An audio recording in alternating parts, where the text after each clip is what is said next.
out. So like I said, everybody welcome. We are the College of Legal Practice, and this webinar, say, as you can see on screen, is to talk all things SQE2 preparation with a very specific highlight on the courses that the college offers. We are joined by two wonderful speakers with us today. To quickly introduce myself, my name's Matt. I am the Student Recruitment Manager here at the College of Legal Practice. My job is to support all prospective students into joining the college, finding the right course for you, and then making sure that we get you onto that programme. I'm joined by two people today. Jane, if you'd like to introduce yourself first. Lovely, thanks, Matt. I'm Jane Waddell. I'm Head of Curriculum Design and Development here at the college. So I head up everything academic, which includes these SQE1 and 2 prep courses that we're going to talk about today, or in particular SQE2. Also, I'll mention I was a practitioner for 17 years, and I have a slight bias towards business and corporate. But there we are. Okay, Matt, back to you. Thank you, Jane. And then Irina, if you'd like to introduce yourself as well. Hi, my name is Irina. I successfully passed SQE1 and SQE2, and just recently qualified as a solicitor in England and Wales, and I did the SQE2 preparation course with the College of Legal Practice. Amazing. Thank you, Irina. So what we're really lucky today is Jane is going to give us a lovely run through of all the academic pieces of our courses, and we give you a great insight into what we offer. And then at the end of the presentation, Irina is going to give you the student perspective and the student experience. So giving you a real nice in-depth understanding of how she found it being part of the college and on our courses. But to introduce ourselves as the college and to give you a nice understanding of who we are, what we are. So these gives you a nice understanding of, as the college, who we are and what we strive for, and what we look to deliver. So we are a wholly online postgraduate law school, accredited postgraduate law school. And we sit part of the not-for-profit group headed up by our parent company, the College of Law, who are based in Australia. So we come from and stem from a background that has a very deep and long history in law education. We have 5 key areas that we wish to promote, deliver as we deliver our courses. The first being accessible and affordable legal education. Being an online provider means that the opportunity for access is wider to a greater number of people, and also our costs to deliver as a postgraduate law school are lower, making our courses cheaper for people to enrol onto, which is really key for us to make sure. And that leads beautifully into our second point, which is about facilitating increased access into the profession. For us, it's really key as part of our mission that people who might not have had previous opportunity to get into the profession have that opportunity to do so. And we see that as really key with the new route to qualification, which is the SQE itself.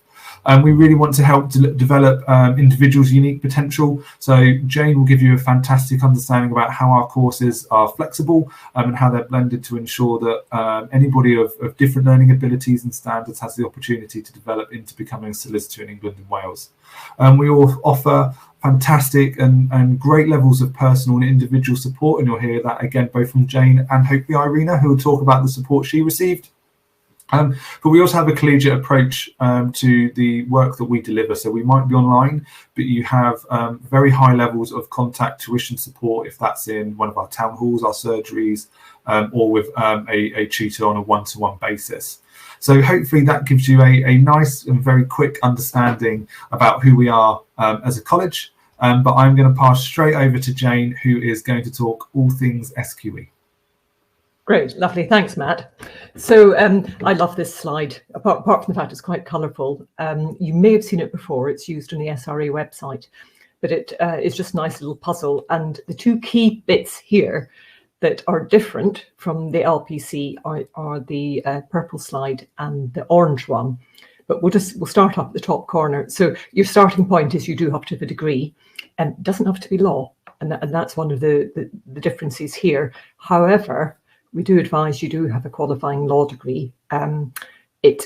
Students' experiences tell us that the amount of knowledge you need and the depth of application, that you do need some grounding in law rather than just going straight from cold start into preparing for SQE1. So then moving, and SQE2 obviously. So moving over, you then can take SQE1. You must pass it before you then can take SQE2. That's a key thing. And students, I think, sometimes lose sight of that in a desire to move quickly through their studies. They sometimes it's better to take a little bit longer with SQE1. We're finding that, and embed your knowledge. And I'll come on to that in a moment because it's really relevant to SQE2. Then down qualifying work experience. Now this is really, really different from the old system. Under the LPC route, the old route, students had to do all their studies first. So they did the degree, they did the LPC, and only then could they go on and do training. And that was where the bottleneck was, where people weren't getting training contracts and were just sort of parking themselves in paralegal roles or whatever. Now, qualifying work experience can happen at any point. The key thing is that it's recorded and signed off by a solicitor. So you can have qualifying work experience before you do and pass SQE1 and SQE2. So you can start banking it straight away. And that's very different from the old system. Also, it doesn't have to be in a law firm or in a traditional training contract package. So, for instance, if you are working as a paralegal, then some of that experience will qualify as qualifying work experience, provided you've recorded it and you've got someone willing to sign it off.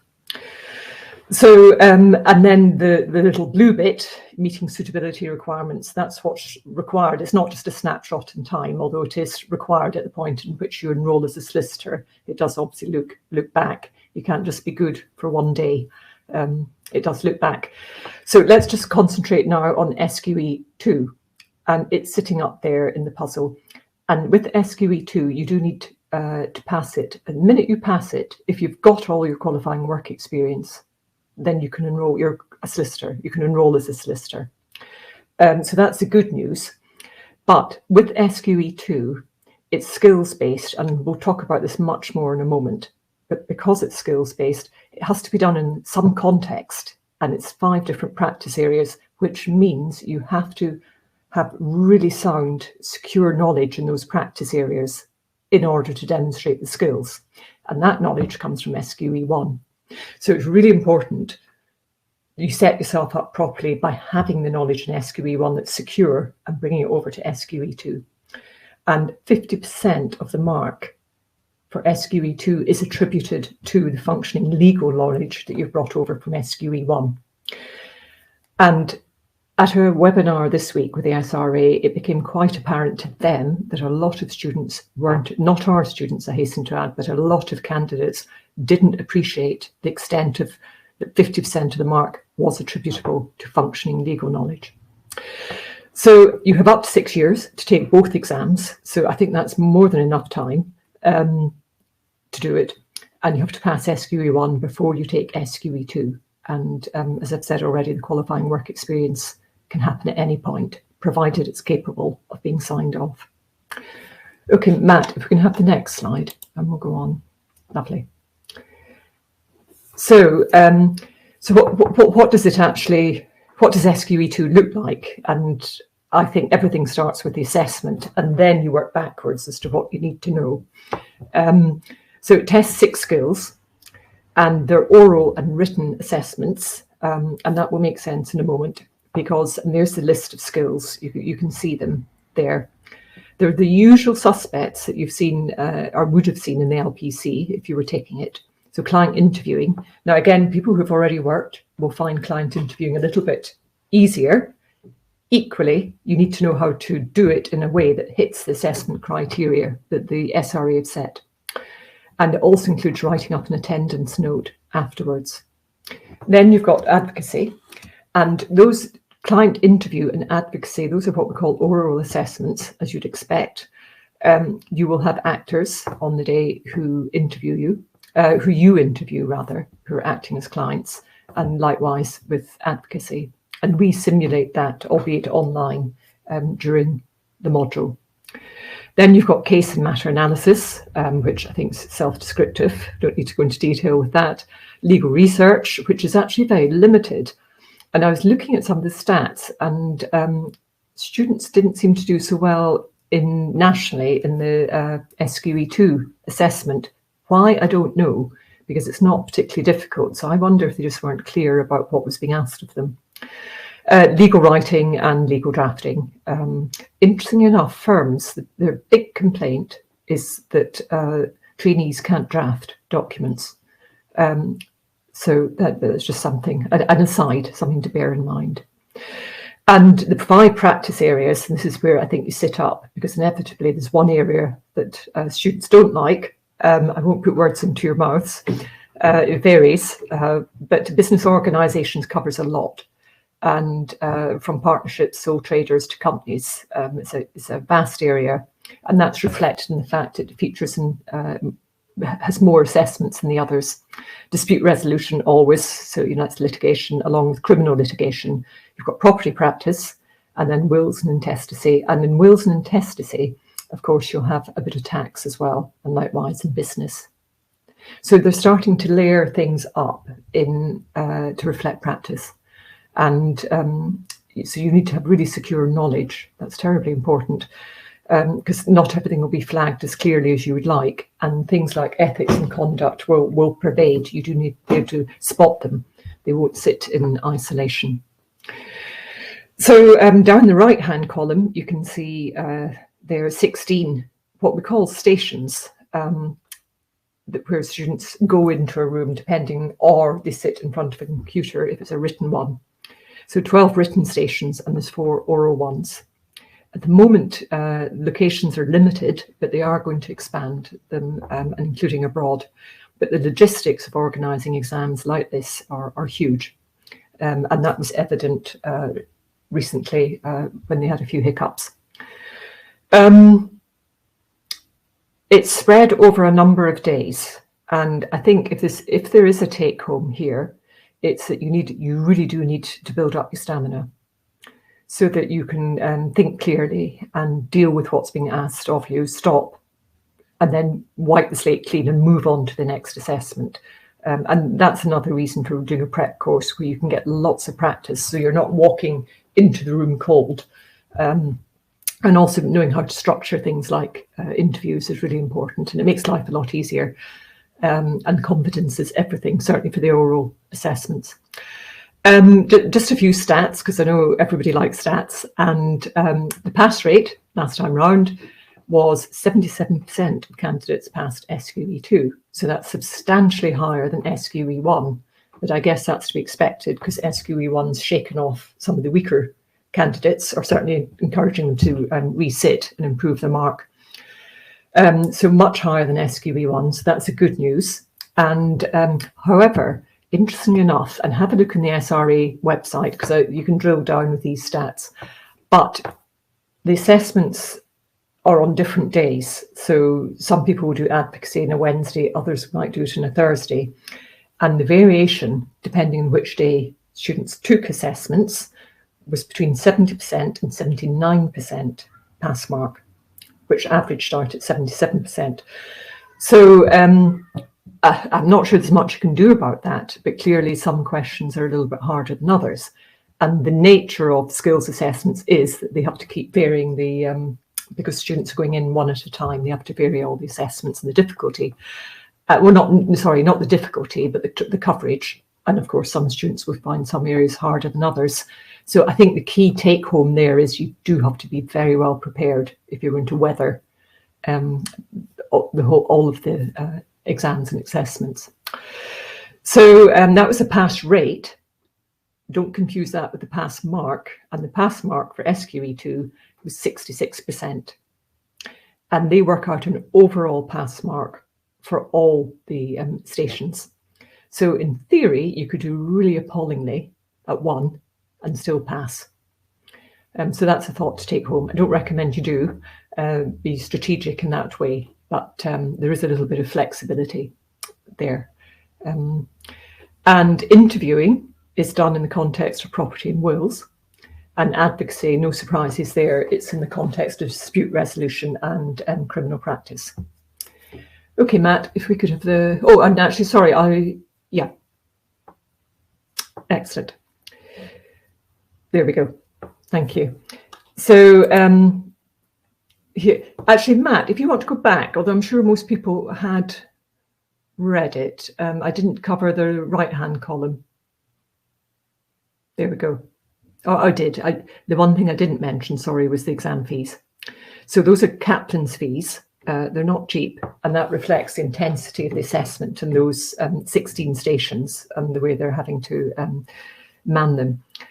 And there's also the assessment dates. And of course, and I'll come on to it in a moment, all our prep modules work back from those dates. And I think it's a bit like a marathon. You don't want to, you don't finish your training and then have a 6-week gap before you run the marathon. And it's the same with SQE2. You want just the right amount of time between finishing a prep course and the exam, so you can do a bit of revision, but you're going in tip-top condition and not forgetting anything.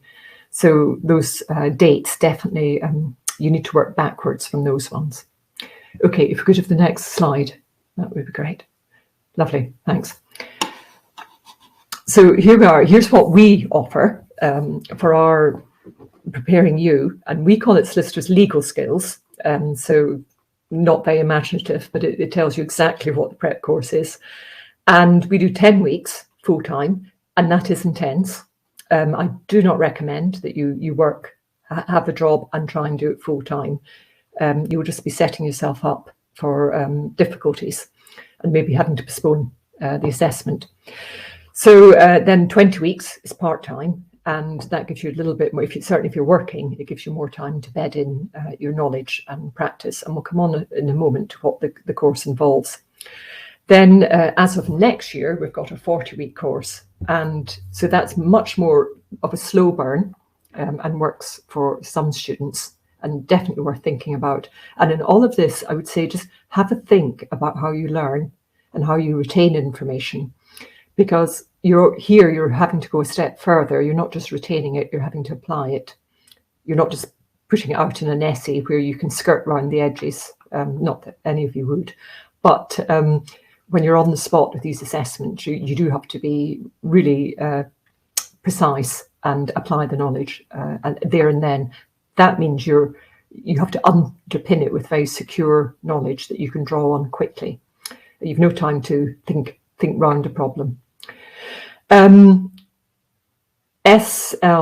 Solicitors Legal Skills, our prep course is pitched at level 7, and level 7 is education speak, but it means it's master's level.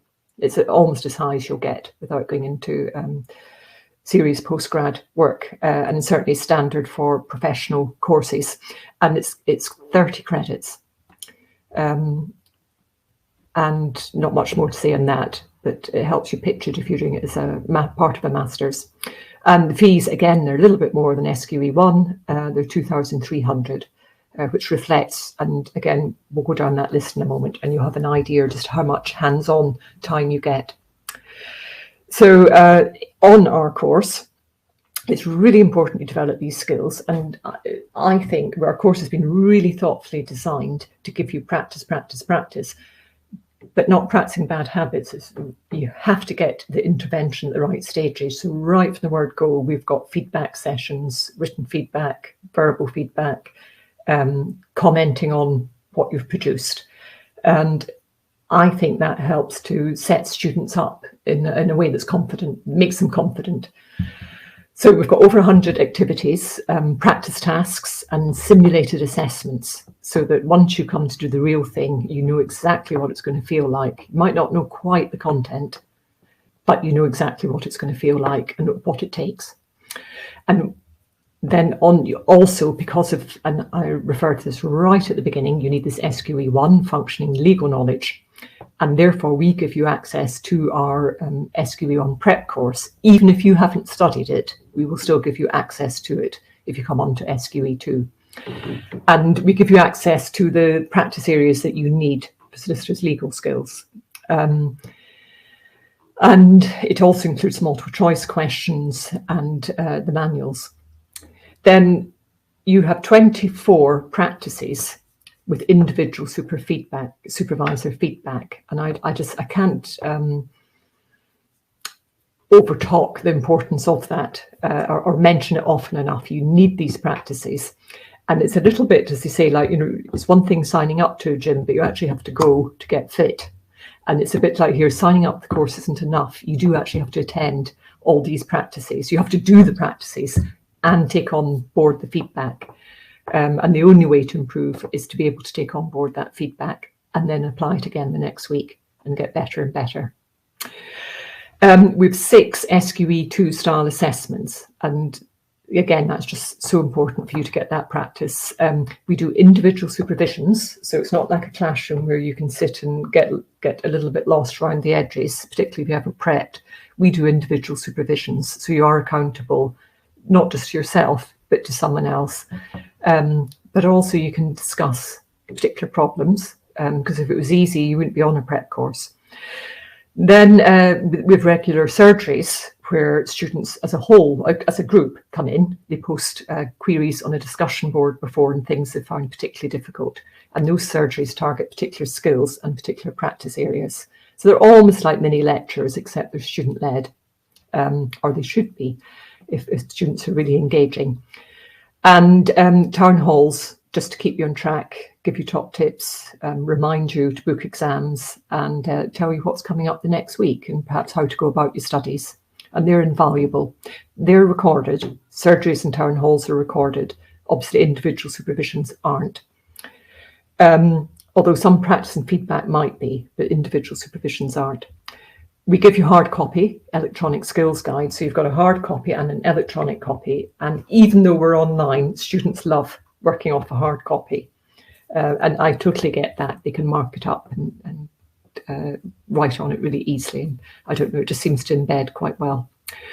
And then lastly, you have a person, on top of all this supervision, you have a personal tutor, or what you might call an academic tutor in other institutions. And that tutor steps back a little bit. So they're not looking at individual skills areas and practice areas, but they are looking at how you're studying as a whole. They're a touch point for you to discuss any concerns, and also just to look at, maybe give you revision techniques, whatever. But that's really important, and you have regular support there. So, and I think you've had a chance to look at that little diagram, which just is another way of summarising what I've just said. So, Matt, we'll go on to the next slide, please. Lovely. So, Here we'll start at the top. So we've got a services team. So we are a fully fledged organisation, and we have degree awarding powers. So we have a proper student services team who provides the sort of support you need, and with excellent IT and wellbeing support. And you would hope that an online organisation like ourselves delivering online studies would have good IT, and we do. And all your teaching is done through Canvas, and it's not just a repository for information. It's very interactive, and there's analytics, so you can see and we can see what's going on and how your studies are going and how you're engaging. Student discussion forums, we really encourage those, and the uptake depends on students and how they like to study. And students form groups, and quite often study groups, and that works very well. And we also have the discussion notice boards where questions can be posted and answered. Town halls, I've mentioned those already, and they just help you to focus, and we can give you, and they're really useful for giving you feedback from previous cohorts, their experience of not just their studies but also assessments, and we can drop that feedback in at the right moment during the course. Then surgeries, which are very focused on areas of practice, and that's a chance for you to bring any problems you've encountered during that week, but they also help you to stay on track. There's a real incentive to keep up with your studies. Because we're flexible, you're not having to follow a very rigid timetable, but you really should, by the end of a week, have completed everything that appears in your calendar, and particularly if you want the most out of these surgeries. And then with one-to-one supervision, and I think this is one of our unique selling points, in that you have so much contact time with us. And yes, it's not in a classroom, but it's still it's probably in some ways more valuable because it is truly one-to-one. It's not diluted by anyone else or interruptions. Right, Matt, if we could have the next slide. So what we've observed with other cohorts, which is exactly what we hoped, that our materials and preparing you allows us, it's so aligned to how the SRA will assess you, and it's pitched at the right level that we can predict with reasonable accuracy how well you're going to do in SQE2, and whether you need to work a bit harder, or whether you should think about postponing, or more often not, that yes, the student is on track and they should keep going. So we do this towards the end of the module, once we've collected enough analytics and seen you performing on our formative practice assessments. And that will give us an idea, and you an idea, of whether you're ready or not. And so far, we've been able to predict performance fairly accurately in the national SQE2 exams. So that's encouraging. It's really encouraging that we're pitched at the right level. Matt, I think next slide. Lovely. Thank you. So, of course, you could turn around and say everything. Well, she would say all of that. However, here's some testimonials from students and comments. So I'll let you read those. But for us, it just confirms that what we're doing is we're on track and it's really working, and that's important to us.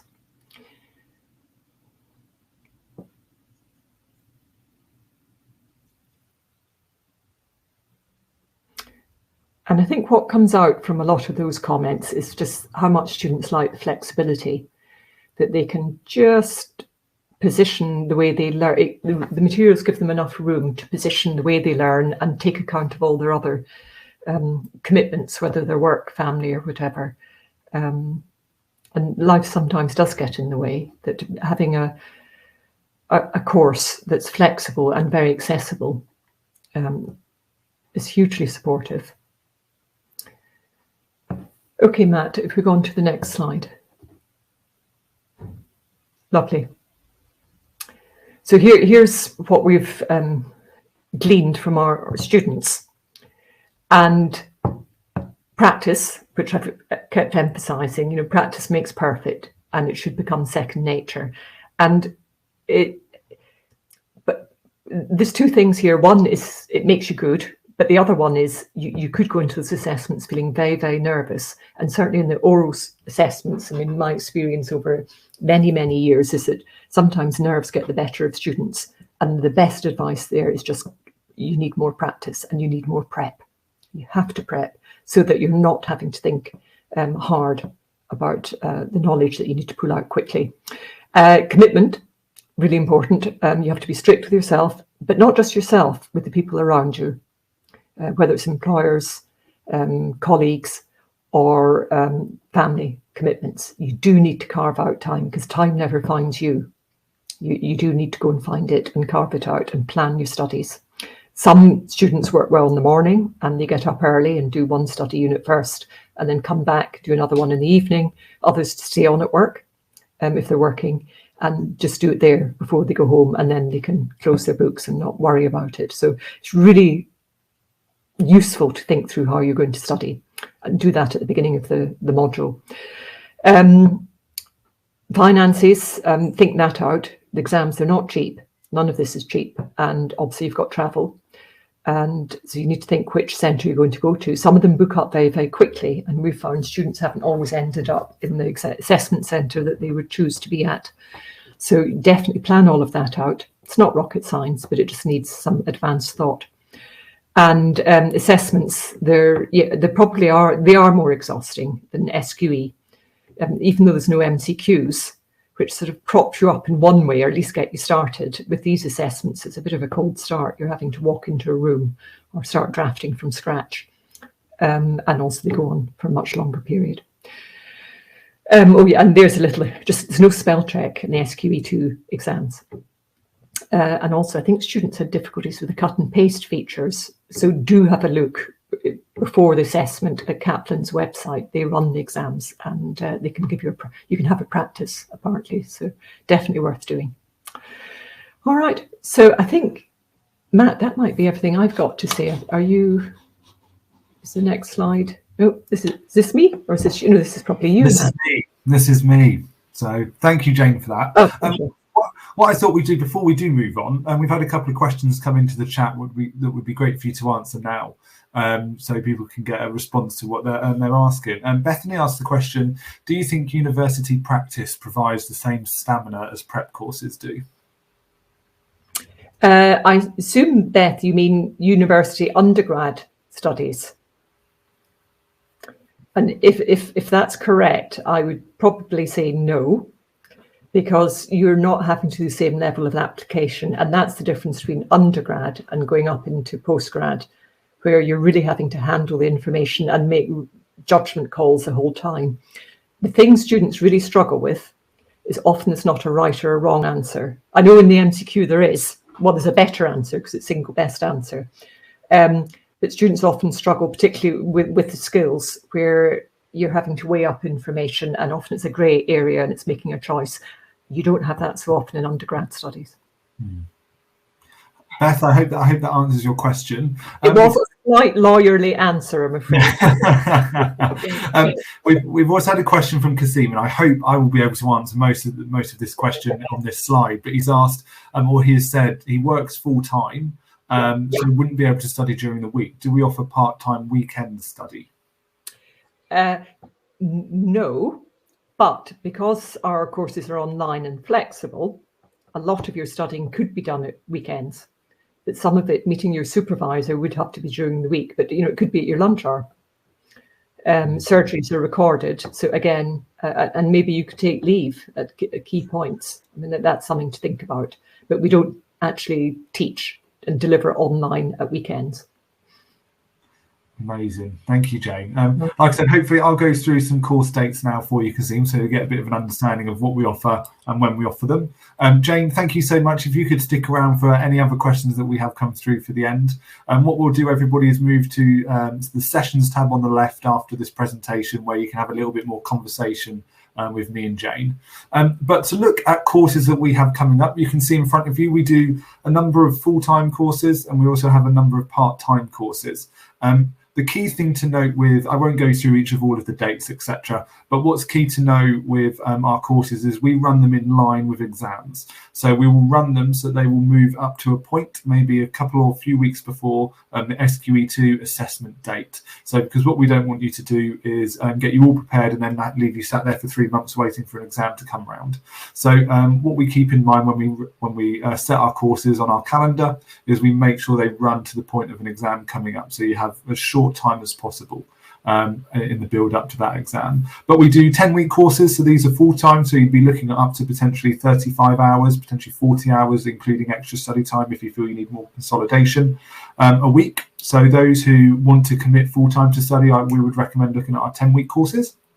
We then have part-time over 20, 27 and 40. The 27 was something that we've trialled and ran as a one-off this year, but at the moment we have 20 and 40-week courses. The 40-week course is going to be a new longer course starting next September. So if you want to be able to study maybe around 10 hours a week, which would maybe be a day on the weekend and a couple of evenings study time, you'll be able to do that from next September. So there's lots of course opportunity that's flexible around maybe what your personal circumstances. So moving on to the next slide. How to apply to our courses. So all of our SQE preparation courses are through our website. So you can head to our website, and under our programs, you'll find a lovely big button that says apply, and you'll find all of our applications for SQE prep courses go through there. Criteria wise, at the moment for courses starting up until the end of 2022, you require a UK undergraduate degree or equivalent qualification or equivalent work experience. If English isn't your first language, we do require an English language speaking exam. The IELTS is the guide that we often use, and if you use the IELTS, it needs a 6.5 overall with at least a 6 in every subject. For those looking for courses that we provide from 2023 onwards, we are including a minimum classification equivalency of a 2-2 undergraduate degree. So whilst at the moment we just have you need a undergraduate degree, we are bringing in a 2-2 required minimum. As you can see, it says we will consider applications outside of a 2-2, so a third class degree or equivalency of. All we would require as part of your application process is that you meet with one of our academic team to discuss your application and the content of the course. That isn't an interview as such. That isn't for us to kind of determine if we want you on our course or not. It's much more for you to work out if you think that it's achievable for you to be able to achieve the contents of the course itself. As I said, process-wise, all applications are currently open for those that we've just shown on the previous slide. You can find them all on our website. Provide as much detail as you possibly can. If you have previous educational certificates, please make sure you upload pictures or scans of them so we're able to see that as part of your application. We hope to have applications responded to, an initial response within 2 days. Dependent on time of year, this could be more, this could be less. Just because of dates when we have courses starting, but 2 days is a rough guideline. But if you have any concerns or any questions about your application, please just get in touch with us straight away. Contact details are on the following slide. We always encourage students, if you have what you feel might be reasonable adjustments, please include these in your application so we can make sure from the start of your time on the course with us, we make sure that any extra support that you need is provided. So always provide that as much detail as you're willing to provide on your application. Lastly, before we move on to chatting with Irina, these are some key things that you can look out for to speak with us. I've popped a link in the stage chat or in the event chat, to our LinkedIn study group. So we have an SQE study group. This is a fantastic group if you want to find tips on how to study, hear articles from current students, speak with our current students or members of staff of the college. Head to that group, as that's a really good opportunity for you to engage with those doing or looking to do the SQE.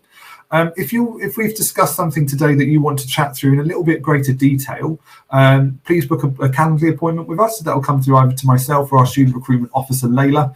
We're ready to have chats with you a little bit more in depth and specific to your personal situation.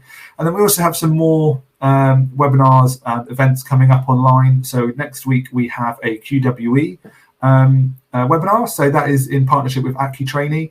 So they're going to come along and talk about opportunities and how you can get QWE and what QWE is, as that's very different to the training contract from the old LPC. Then on the Thursday, the 3rd of November, we are doing an open evening. So if you would like to come and meet members of the college, more academic staff, current students and support staff, and hear how we could support you on your journey to qualifying as a solicitor, sign up to that. That is at, I believe, 5:30 on Thursday, the 3rd of November. So there's just a couple of opportunities for you to get involved and meet with us even more. But now what we're going to do, we're going to hear from Irina. So Irina is, as she said, a former SQE2 student with us who has passed SQE, now a qualified solicitor. So she is going to talk through her experience of studying with the college and completing SQE2. Irina, over to you. Thank you very much. Hi, everyone. Thank you for joining. I did the SQE2 prep course, and I sit the SQE2 exam in April this year. Finally got the results at the end of August, and now I'm qualified from the 1st of September. So the College of Legal Practice course, I found it very helpful in terms of preparing me for this exam. So first of all, as I'm sure you will know, there are 16 stations during the exam, and what the station mean is that there is a subject, for example, property, and then there is the type of the task, for example, legal writing or legal research. So how the course is structured is basically you have like a mini courses for each of those stations. So you will get the full preparation on, let's say, property writing. You'll have some short introduction video to explain how the exam, going to work. Then you have a couple of preparation tasks. Then you have a few tasks which are, supposed to be similar to the exam task. And then the final task will be the task marked by a tutor. And then you get your feedback at the end. And basically, this was one of the main reasons why I decided to go with the College of Legal Practice. This is the actually amount of the feedback that you get from a real tutor. Of course, you can read yourself an answer to the task and then see where you've done good or like bad, where you got it right or wrong.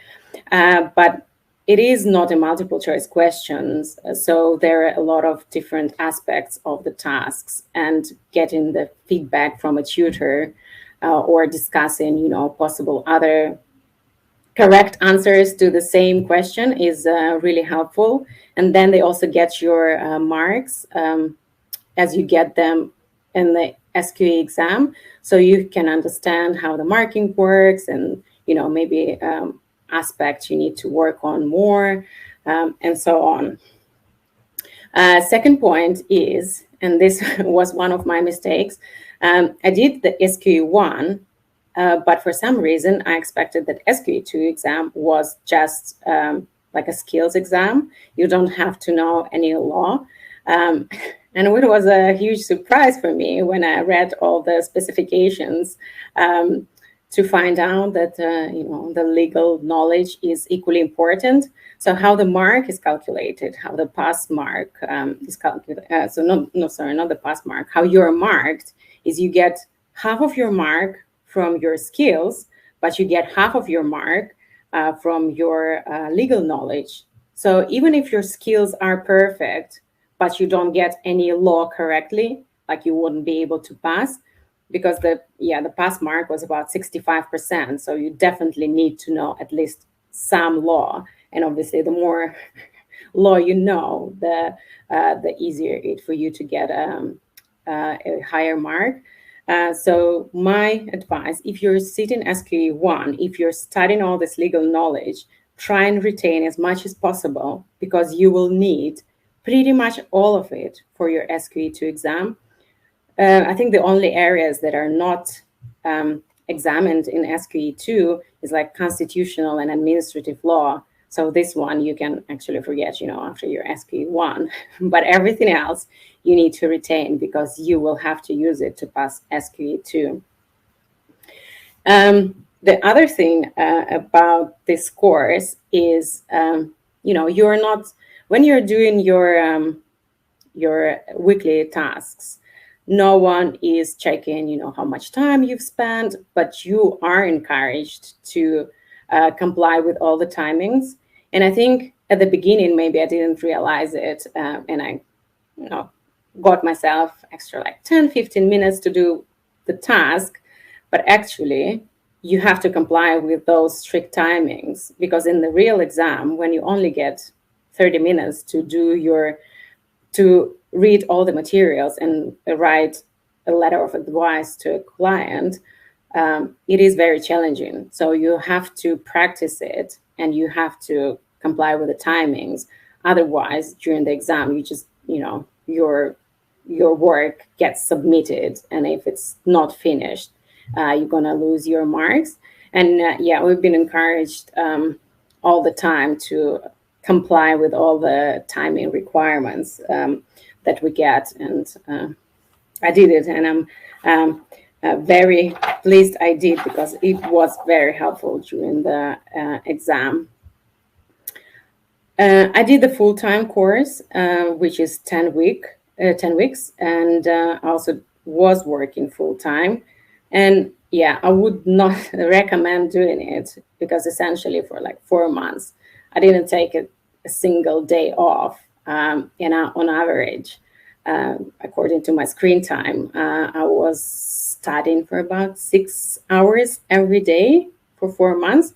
So it is a huge commitment.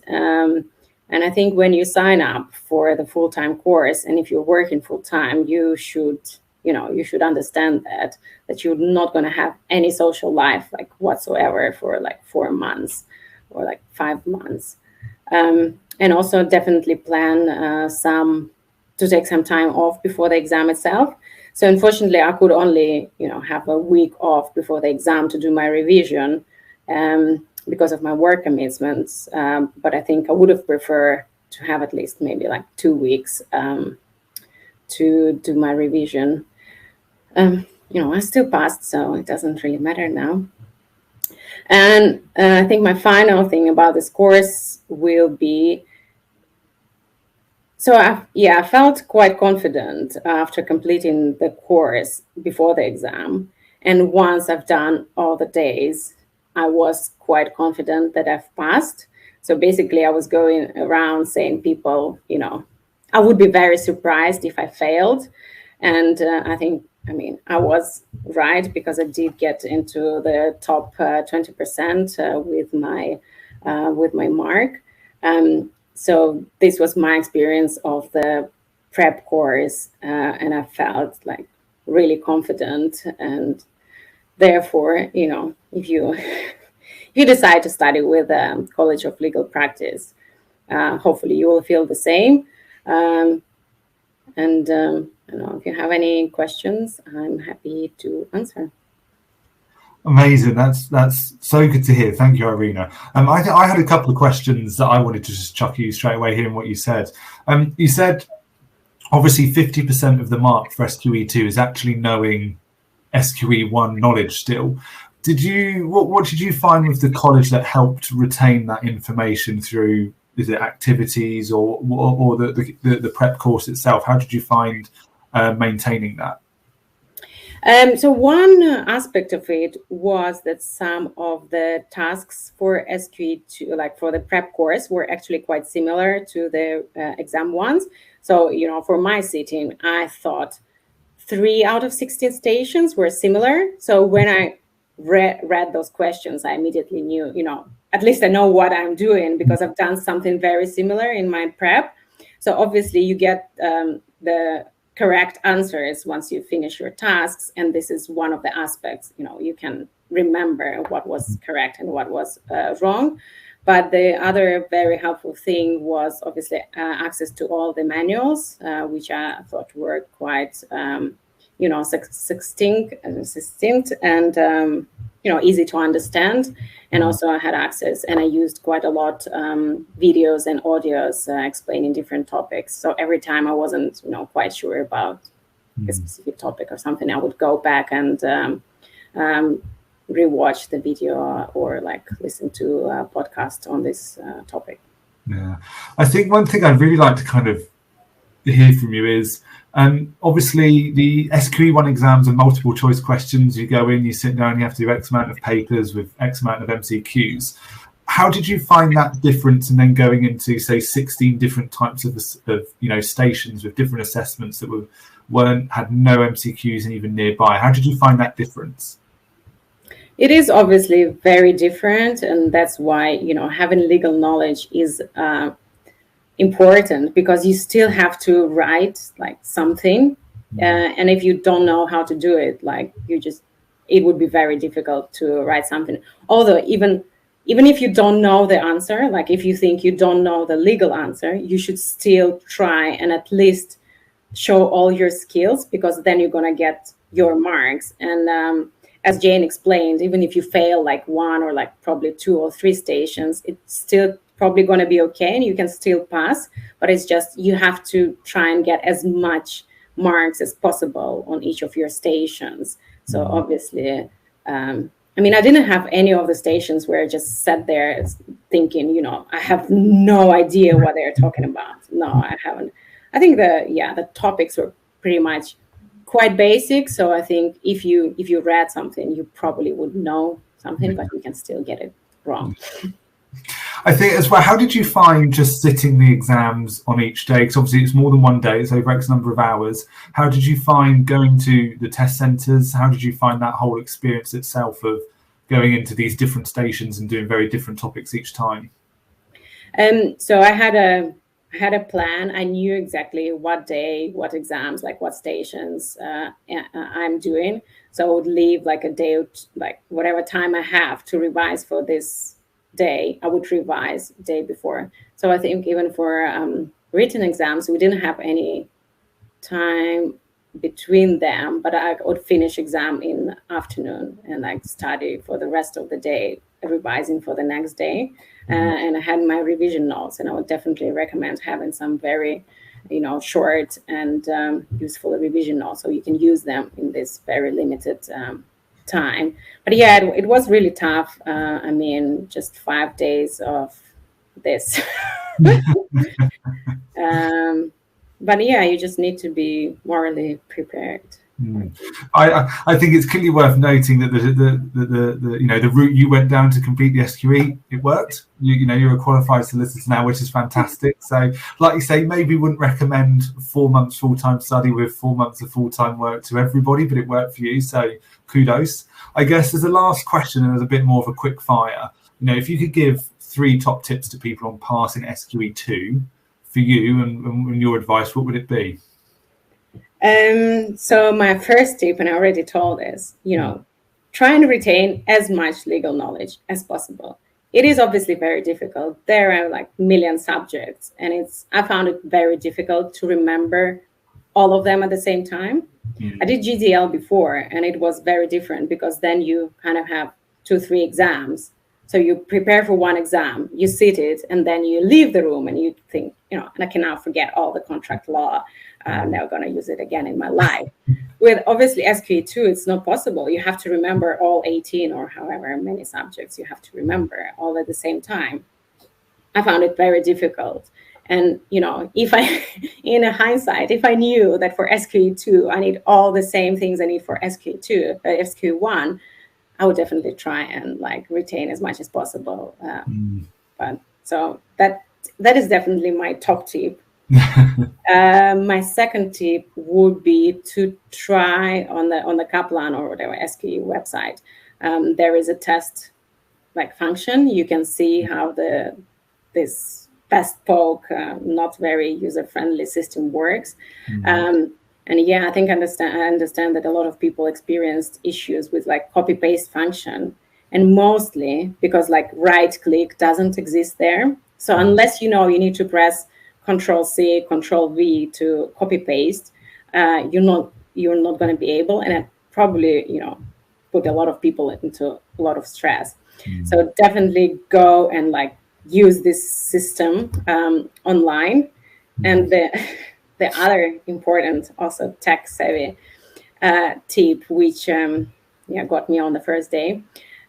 Basically, when you manage to copy-paste this text, it all comes up in different fonts in your when you have to type, where you have to type, and it looks horrible. And on the first day, I couldn't make it look pretty because I didn't know there is a magic button that basically cleans up the font and that makes it all the same. So it's it was the last button, something TX.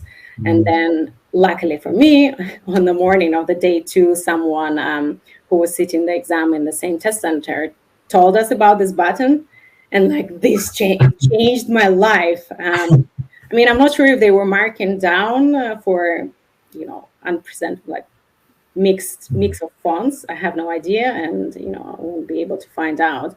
But at least for my own mental state, I was very much pleased when I discovered this button.